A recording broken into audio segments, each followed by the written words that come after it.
I was 15 when I stepped into the classroom of about 12 people with that mentor of a teacher letting us work at our own pace with the couches and self-directed modules and the synchronized server on the 5 computers in the room with Quake installed on them. Our teacher would occasionally shout, "Bitch stole my ammo," prior to returning to his patient and empathetic concern and eye level with kids who struggle. He was liked, to say the least.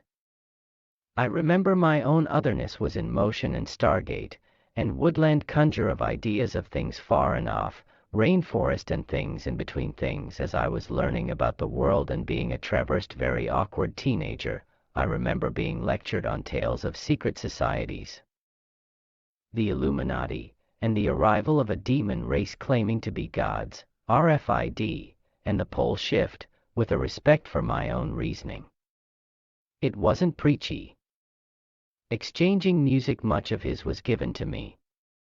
Those rainy windows, I actually took the concept of human self-destruction at heart later on, if not slightly ominously remembering of every other one he mentioned. Wakefulness could have been given to the guy realizing anything with his ADHD, slightly out there and introverted mind, climate change, people hating people who meditated. Over the years, I think I only quietly and not always graciously tried to live under and around a skepticism and an otherness of sort.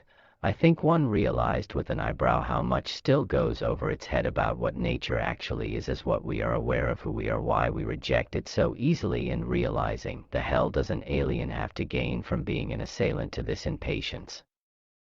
And a ready and always bearing acceptance of questions with dark side yet open-ended answers.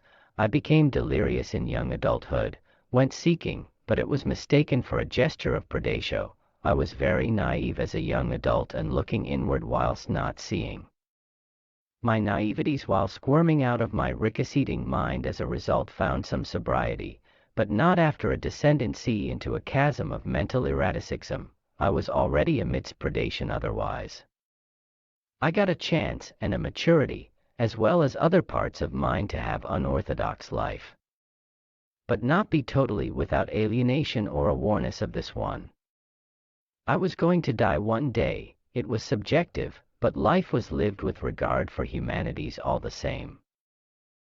I was given some time, and a question of worth all the same, honoring a tenet of cerebral line and misunderstandings of nature, as well as other presumptuous things that bubble wrap fanaticism would have only been totally rejected for. I got to have a moment to know hard truths and wakeful understandings, and far from easy answers.